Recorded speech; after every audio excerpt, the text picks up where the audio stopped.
Hello students, good morning. आज का हमारे डिस्कशन का टॉपिक है ब्रायोफाइट। तो हम लोग पढ़ रहे थे प्लांट किंगडम, और प्लांट किंगडम में हम लोगों ने प्लांट किंगडम के पार्ट 1 जो वीडियो था उसमें हम लोगों ने प्लांट किंगडम की क्लासिफिकेशन को जाना था, प्लांट किंगडम के बारे में और कुछ जाना था। और प्लांट किंगडम को उसमें हम लोगों ने 5 भागों में बांटा था, जिसमें से थे हमारे एल्गी, ब्रायोफाइटा, टेरिडोफाइटा, जिम्नोस्पर्म और एंजियोस्पर्म। तो हम लोगों ने इससे पहले वाले वीडियो, यानी कहने का अर्थ है कि जो हमारा प्लांट किंगडम पार्ट 1 था उसमें हम लोगों ने एल्गी को जाना था, है ना। तो अगर ये हमारा सेकंड सेकंड पार्ट है प्लांट किंगडम का, तो इसमें हम लोग जानेंगे ब्रायोफाइट्स के बारे में। ठीक है। The study of bryophytes is called bryology. Bryophytes का जो स्टडी है वो हमारा ब्रायोलॉजी कहलाता है। अगर बात की जाए ब्रायोलॉजी का, जो हमारा टर्म है ये ब्रायोफाइट, तो ये जो टर्म है ब्रायोफाइट उसे दिया था रॉबर्ट ब्राउन नामक साइंटिस्ट ने 1864 में। ठीक है। और अगर बात की जाए फादर की, तो the father of bryology is called the father of bryology is Hedwig. Hedwig नामक जो साइंटिस्ट थे उन्होंने ब्रायोलॉजी का सबसे अधिक स्टडी किया था, जिसके अनुसार उन्हें ब्रायोलॉजी का फादर कहा गया। ठीक है। और अगर ये बात कही जाए कि father of bryology in India, यानी इंडियन ब्रायोलॉजी, तो वो कहलाते हैं हमारे S R Kashyap. S R Kashyap जो थे वो ज्यादातर हिमालय की पहाड़ियों पर घूमते रहते थे। तो घूमते नहीं थे, हिमालय के पर्वतों पर वो स्टडी करते रहते थे कि उनमें कैसा प्लांट्स पाए जा रहे हैं, है ना, किस प्रकार के मतलब प्लांट्स हैं, उनमें क्या कैरेक्टर्स हैं। नए नए प्लांट्स को वो खोजते रहते थे। ये मतलब कि हिमालय में ही समझिए एक तरह से उनका पूरा जीवन कट गया। ठीक है। उन्हीं के पर्वतों में उनके पेड़ पौधों के बारे में वो स्टडी करते रहते थे। ओके। और अगर बात कीजिए ब्रायोफाइट्स पाए कहा जाते हैं, तो ये bryophytes mainly moist and shady places में पाए जाते हैं। अगर मेनली बात की जाए तो ये मॉइस्ट यानी नमी वाले क्षेत्रों में पाए जाते हैं, छायादार क्षेत्रों में पाए जाते हैं। लेकिन ऐसे अगर बात कीजिए तो ये पूरे वर्ल्ड में पाए जाते हैं। ये ब्रायोफाइट्स पूरे वर्ल्ड में पाए जाते हैं। ठीक है। मतलब शायद ही कोई ऐसा जगह होगा, शायद ही कोई ऐसा देश होगा जहाँ ये ब्रायोफाइट्स नहीं पाए जाते हैं। नहीं तो ये जैसे हमारे ट्रॉपिक्स होते हैं, सब ट्रॉपिक्स, अंटार्कटिक, इनके मॉइस्ट फॉरेस्ट में भी ये पाए जाते हैं। ओके। ट्रॉपिक्स का मतलब होता है उष्ण कटिबंध। ठीक है। और सब ट्रॉपिक मैंने बताया इसका मतलब होता है उपोष्ण कटिबंध। इसके बारे में आप लोग एसएसटी में पढ़े होंगे, एसएसटी सब्जेक्ट में, है ना। तो उनके मॉइस्ट फॉरेस्ट में भी ये पाए जाते हैं। अगर इंडिया में बात की जाए तो इंडिया में इसके बहुत सारे स्पीसीज पाए जाते हैं। अगर ज़्यादातर इंडिया में अगर इसके ज़्यादातर स्पीसीज की बात की जाए तो वो southern Himalaya, northern Himalaya, western Himalaya और नीलगिरी की पहाड़ियों में पाया जाता है। ठीक है। मैंने यहाँ बताया कि वेस्टर्न हिमालय में पाया जाता है। ठीक है। वेस्टर्न हिमालय में भी, वेस्टर्न हिमालय में जो ब्रायोफाइट्स पाए जाते हैं उन्हें हम लोग कहते हैं गोल्ड माइन्स ऑफ लिवरवर्ट्स। ठीक है। हम लोग ब्रायोफाइट्स को दो दो भागों में बांटते हैं। ठीक है। एक है हमारा लिवरवर्ट और दूसरा है हमारा मॉसेस। ठीक है। तो सबसे अधिक जो हमारा लिवरवर्ट है वो पाया जाता है कहाँ? वेस्टर्न हिमालय में। इसलिए वेस्टर्न हिमालय को हम लोग कहते हैं गोल्ड माइन ऑफ लिवरवर्ट्स। ठीक है। और चूंकि ये ब्रायोफाइट्स जो होते हैं वो टेरेस्ट्रियल और एक्वेटिक दोनों होते हैं। ठीक है। इसलिए इसे कहा जाता है एम्फीबियन ऑफ प्लांट किंगडम। और ये जो एम्फीबियन ऑफ प्लांट किंगडम यानी ब्रायोफाइट्स हैं, ये इन्हें हम लोग फर्स्ट लैंड प्लांट भी कहते हैं। यानी कहा ऐसा माना जाता है कि अगर पूरे मतलब कि लैंड पर सबसे पहला उगने वाला प्लांट कौन था, तो ये ब्रायोफाइट्स के अंतर्गत जो आते हैं प्लांट्स।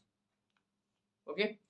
और मैं बता रहा था कि इंडिया में मोस्ट ऑफ दी कहाँ पाए जाते हैं ये, तो southern Himalaya, western Himalaya, northern Himalaya और नीलगिरी की पहाड़ियों में। तो ऐसा नहीं है कि सिर्फ ऊंचे स्थानों में यानी पहाड़ों में, पहाड़ियों में पाए जाते हैं। ये समतल जगहों पर भी पाए जाते हैं, प्लेन एरिया में भी पाए जाते हैं। जैसे हमारे हो गए साउथ इंडिया में पाए जाते हैं ये, यूपी में, मध्य प्रदेश में, राजस्थान में, गुजरात में, इन सभी राज्यों में ये जो होते हैं कि मतलब प्लेन एरिया में पाए जाते हैं, समतल क्षेत्रों में भी पाए जाते हैं। ठीक है। और ये जो ब्रायोफाइट्स होते हैं ना, ये आपके थैलोइड भी हो सकते हैं और फॉलियोज भी हो सकते हैं। थैलोइड हम किसे कहते हैं? थैलोइड प्लांट बॉडी हम उन्हें कहते हैं जो कि रूट, स्टेम और लीव्स में डिफ्रेंशिएट नहीं होते हैं। जैसे एल्गी थे हमारे, आप लोग एल्गी को देखते होंगे तो पता नहीं चलता होगा कहाँ पे इसका रूट है, कहाँ पे इसका स्टेम है, ठीक है, कहाँ पे इसका लीफ है। और जो ब्रायोफाइट है इसमें कुछ पता भी चलता है और कुछ में पता नहीं भी चलता है। देखिए, मैंने पहला क्या बताया था, एल्गी, इसके बाद ये हम लोग पढ़े हैं ब्रायोफाइटा, और इसके बाद आता है टेरिडोफाइटा। ठीक है, मतलब जो कैटेगरी वाइज किया गया, रैंक वाइज, उसमें आता है कौन हमारा पहले, एल्गी। एल्गी पूरा का पूरा, उसमें कुछ भी डिफ्रेंशिएट नहीं रहता है।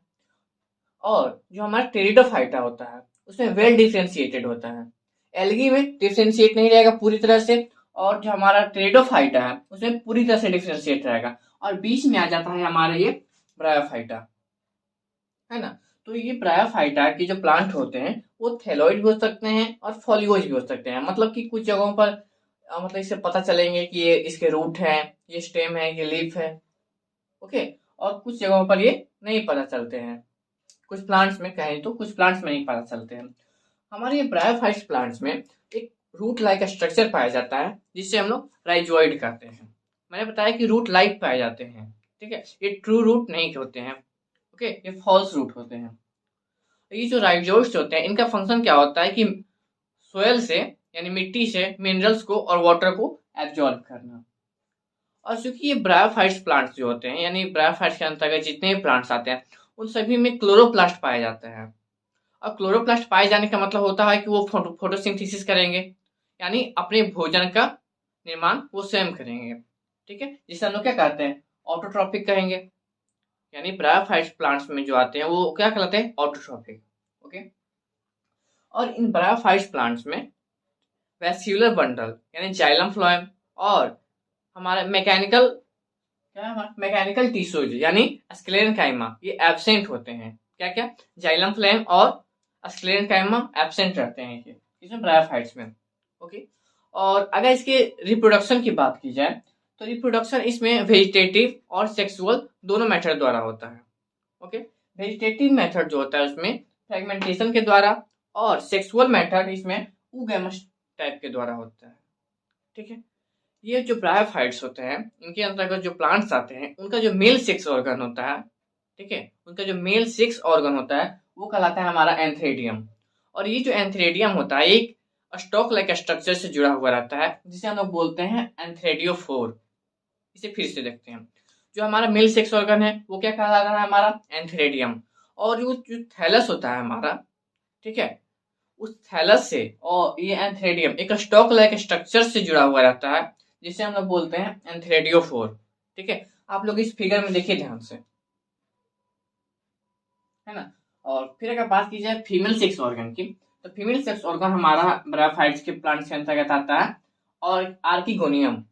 ठीक है, ये आर्किगोनियम भी एक हमारे स्टॉक लाइक स्ट्रक्चर से जुड़ा हुआ रहता है जिसे हम लोग बोलते हैं आर्किगोनियोफोर।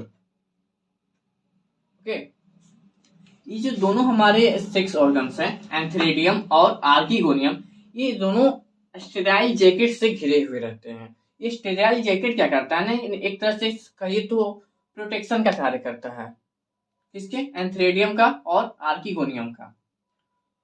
तो देखिए होता क्या है, अगर फ्रेगमेंटेशन के द्वारा बात की, मैंने बताया कि रिप्रोडक्शन फ्रेगमेंटेशन के द्वारा होगा। ओके, तो जो लीवर वॉट्स होते हैं, मैंने पहले ही बताया कि ब्रायोफाइट्स को दो भागों में बांटते हैं हम लोग, लीवर वॉट्स और मॉसेज। तो लीवर वॉट जो हमारा स्ट्रक्चर होता है, लीवर वॉट जो हमारा प्लांट्स होते हैं उनमें गेमा कप नाम का स्ट्रक्चर पाया जाता है। ठीक है, ये गेमा कप क्या करते हैं, धीरे धीरे मैच्योर होकर गेमा बड बनाते हैं, एक बड लाइक स्ट्रक्चर का निर्माण करते हैं, और उसके बाद वो टूट जाते हैं, उससे अलग हो जाते हैं, है ना, वो गेमा कप। और वो प्रत्येक अलग भाग जो है एक नए लीवर वॉट का निर्माण करता है, नए प्लांट का निर्माण करता है। इस प्रकार से हम उसे क्या कहेंगे, फ्रेगमेंटेशन के द्वारा वो अलग हुआ, उसके रिप्रोडक्शन क्या हुआ, फ्रेगमेंटेशन, है ना। फिर से इसे देखते हैं, जैसे देखिए कोई एक प्लांट है लीवर वॉट का, ठीक है, ये लीवर वॉट में फ्रेगमेंटेशन मैं बता रहा हूँ पहले। लीवर वॉट में जो फ्रेगमेंटेशन होता है उसमें देखिए लीवर वॉट के स्ट्रक्चर में एक गेमा कप नाम का स्ट्रक्चर पाया जाता है। वो गेमा कप क्या करता है, मैच्योर होकर गेमा बड का निर्माण करता है, यानी बड लाइक स्ट्रक्चर का निर्माण करता है जिसे हम लोग बोलते हैं गेमा बड। और वो बड धीरे धीरे होकर के मतलब अलग हो जाता है उस प्लांट से, वो बड धीरे धीरे उस प्लांट से अलग हो जाता है, और उसके बाद वो पुनः ग्रो हो करके एक नए प्लांट का निर्माण करता है। और उस प्रकार की क्रिया को हम लोग क्या बोलेंगे, फ्रेगमेंटेशन। ठीक है, और दूसरा क्या है, ऊगैमस टाइप। ऊगैमस टाइप मैंने क्या बताया था, इससे पहले भी मैं आपको बता चुका हूँ, आप लोग जानते भी होंगे। ऊगैमस एक मतलब कि सेक्सुअल रिप्रोडक्शन का टाइप है। इसमें होता क्या है ना कि जो मेल सेक्स ऑर्गन होते हैं, सॉरी, मेल सेक्स ऑर्गन जो होते हैं हमारे, ठीक है, मेल सेक्स गैमीट, हाँ, मेल गैमीट जो होते हैं वो छोटे होते हैं तथा मोटाइल होते हैं, छोटे तथा मोटाइल। और जो फीमेल सेक्स ऑर्गन होते हैं वो बड़े होते हैं तथा नन मोटाइल होते हैं। अब चूंकि देखिए मेल सेक्स ऑर्गन जो है, सॉरी, मेल गैमेट्स जो होते हैं वो छोटी और मोटाइल होते हैं। मोटाइल होने का मतलब क्या हुआ, उसमें फ्लैजिला पाया जा रहा है और फ्लैजिला की संख्या उसमें होती है 2। यानी जो मेल गैमेट्स होते हैं उसमें बाइफ्लैजिलेटेड एंथेरोजॉइड्स। चूंकि ब्रायोफाइट्स के जो मेल सेक्स ऑर्गन क्या कहलाता है हमारा, एंथेरिडियम, और इससे जो कही तो एक तरह से स्पर्म जो निकलता है उसे हम लोग कहते हैं एंथेरेजॉइड्स। और चूंकि उन एंथेरेजॉइड्स पर 2 फ्लैजिला लगे हुए होते हैं, है ना, और फ्लैजिला के कारण ही वो क्या करते हैं, मोशन में करते हैं, यानी मोटाइल होते हैं, इसलिए हम उसे बोलते हैं क्या, बाइफ्लैजिलेटेड एंथेरेजॉइड्स। ओके, तो अब हम लोग जानते हैं डिफरेंस बिटवीन लीवरवर्ट्स एंड मॉसेज। यहां तक देखिए, यहां तक सब कुछ सेम था, ठीक है, ये जनरल कैरेक्टर्स में आते हैं ब्रायोफाइट्स के। अब हम लोग देखते हैं लीवरवर्ट्स और मॉसेज में डिफरेंस क्या है। तो पहला इसका कैरेक्टर्स में आता है कौन, राइजोइड्स। राइजोइड्स मैंने बताया कि रूट लाइक स्ट्रक्चर होता है। तो जो लीवरवर्ट्स होते हैं उसके राइजोइड्स यूनिसेल्यूलर, ठीक है, और अनब्रांच्ड होते हैं, यूनिसेल्यूलर और अनब्रांच्ड होते हैं, ठीक है। और जो मॉसेज होते हैं, मॉसेज के राइजोइड्स यानी जो उसके रूट्स होते हैं वो मल्टी सेल्यूलर तथा ब्रांच्ड होते हैं, यानी वो कई भागों में बटे हुए होते हैं, भागों में नहीं, कई तरह से ब्रांच, ठीक है, 1 से 2 बनना, 2 से 4, इस तरह से, और मल्टी सेल्यूलर होते हैं, ठीक है। और नेक्स्ट है हमारा स्केल्स। ये स्केल्स क्या होते हैं ना कि ये लिवरवर्ट्स में से पाए जाते हैं, लिवरवर्ट्स में ये स्केल्स प्रेजेंट होते हैं और मॉसेज में ये स्केल्स एब्सेंट होते हैं। ये स्केल क्या करते हैं ना, एक तरह से कहिए तो ये प्रोटेक्शन का कार्य करते हैं, ठीक है। एक ये काफी चौड़ा, यानी कहिए तो काफी थिक स्ट्रक्चर पाया जाता है लिवरवर्ट के अंदर, उसे हम क्या बोलते हैं, स्केल बोलते हैं। ये सिर्फ लिवरवर्ट के अंदर पाया जाता है, मॉसेज में ये नहीं पाया जाता है, ठीक है। और अगर बात की जाए वो प्लांट कैसा है, तो लिवरवर्ट जितने प्लांट्स होते हैं या तो वो थैलोइड होंगे या तो फोलियोज होंगे। थैलोइड का मतलब हुआ कि वो स्टेम, रूट और लीव्स में डिफ्रेंशिएट नहीं होंगे। फोलियोज का मतलब होगा कि वो स्टेम, रूट और क्या बोल, स्टेम, रूट और लीफ में डिफ्रेंशिएट होंगे। यानी ये लीवर वर्ड्स डिफ्रेंशिएट हो भी सकते हैं और नहीं भी हो सकते हैं। और ये मोसेज क्या होता है ना, ये हल्के, इसमें कुछ डिफ्रेंशिएशन रहते हैं, है ना, हल्के डिफ्रेंशिएशन रहते हैं, पूर्ण रूपी ये डिफ्रेंशिएट नहीं रहते हैं। ओके, नेक्स्ट है हमारा गेमा कप। मैंने बताया था कि लीवर वर्ड्स जो होते हैं वो गेमा कप के द्वारा अपना फ्रेगमेंटेशन करते हैं, उसके द्वारा रिप्रोडक्शन करते हैं, है ना। तो ये गेमा कप सिर्फ और सिर्फ लीवर वर्ड्स में पाए जाते हैं, मोसेज में नहीं पाए जाते हैं, मोसेज में एब्सेंट होते हैं, ठीक है। नेक्स्ट है हमारा प्रोटीनिमा। प्रोटीनिमा क्या होता है ना, लीवर वर्ड्स में एब्सेंट होता है, जबकि मोसेज में लीवर, सॉरी, मोसेज में प्रोटीनिमा प्रेजेंट होता है। प्रोटीनिमा क्या है, तो देखिए जो हमारा गैमेटोफाइटिक फेज होता है, आप लोग जानते होंगे कि प्लांट्स में 2 फेजेस पाए जाते हैं, गैमेटोफाइटिक और स्पोरोफाइटिक। तो जो गैमेटोफाइटिक फेज होते हैं ना, उसके जुवेनाइल स्टेज, जुवेनाइल स्टेज का मतलब हो कि जो यंग स्टेज है वो कहलाता है प्रोटोनिमा, ठीक है। तो ये प्रोटोनिमा पाए जाते हैं किसमें, मॉसेज में। और जो मैंने बताया गैमेटोफाइट और स्पोरोफाइट, ये देखिए ये सभी प्लांट्स में पाए जाएंगे, सभी स्टेज, सभी प्लांट्स में फेज पाए जाते हैं, गैमेटोफाइट और स्पोरोफाइट, स्पोरोफाइटिक फेज, ठीक है। तो ये जो ब्रायोफाइट्स होते हैं, ठीक है, ये मेनली आपको इसमें जो गैमेटोफाइटिक फेज होता है वो अधिक समय तक होता है, और जो स्पोरोफाइटिक फेज होता है वो थोड़ा शॉर्ट लाइफ होता है उसका। ओके, क्या बताया मैंने कि ब्रायोफाइट्स प्लांट्स में जो हमारा गैमेटोफाइटिक फेज होता है वो काफी लंबे समय तक होता है, तथा जो स्पोरोफाइटिक फेज होता है वो शॉर्ट ड्यूरेशन का होता है। ओके, और अगर बात की जाए तो ये मॉसिस जो आप लोग देख रहे हैं, मॉसिस क्या है, बोला जाए ब्रायोफाइट्स। ब्रायोफाइट्स ये एक ऐसा कहिए तो एक कैटेगरी है प्लांट में जिनमें गैमेटोफाइटिक फेज और स्पोरोफाइटिक फेज दोनों साथ साथ होता है, ठीक है। मॉसिस की अगर बात की जाए तो देखिए फिगर आप लोग, इसके नीचे में हमारा गैमेटोफाइट और ऊपर में स्पोरोफाइटिक फेज पाया जा रहा है ना। इसमें होता क्या है ना कि स्पोरोफाइटिक फेज जो होता है वो गैमेटोफाइटिक फेज पर पूर्णतः डिपेंड रहता है, है मॉर्फिज्म की बात की जाए तो मॉर्फिज्म पूर्ण रूप से डिपेंड रहता है स्पोरोफाइटिक फेज गैमेटोफाइटिक फेज पर। तो ये आपका नीट में बहुत बार क्वेश्चन आ चुका है, ठीक है। कंपटीशन वगैरह की बात की जिसमें बहुत बार क्वेश्चन आ चुके हैं कि वैसा कौन सा क्लास है, ठीक है, जिसके जो मतलब कि जिसमें स्पोरोफाइटिक फेज और गैमेटोफाइटिक फेज दोनों साथ साथ पाए जाते हैं, प्लांट साइकिल के दोनों साथ पाए जाते हैं फेज, तो वो क्या आता है हमारा मॉसेज। तो यहाँ पे हमारा ब्रायोफाइट्स समाप्त होता है। इसके आगे अब हम लोग नेक्स्ट वीडियो में पढ़ेंगे टेरिडोफाइटा, ठीक है। हम लोगों ने दो को पढ़ लिया, एल्गी को पहले वीडियो में पढ़ा और आज हम लोगों ने पढ़ लिया क्या, ब्रायोफाइटा। तो अगले वीडियो में हम लोग पढ़ेंगे टेरिडोफाइटा। और इस लेक्चर से रिलेटेड, ठीक है, इस लेक्चर से रिलेटेड अगर कोई भी डाउट हो तो उससे आप कमेंट कीजिए, मैं आपको उसका कमेंट सॉरी उस डाउट का मैं दूर कर दूंगा, ठीक है। तो वीडियो को लाइक जरूर कीजिए अगर पसंद आया होगा तो, और शेयर जरूर कीजिए।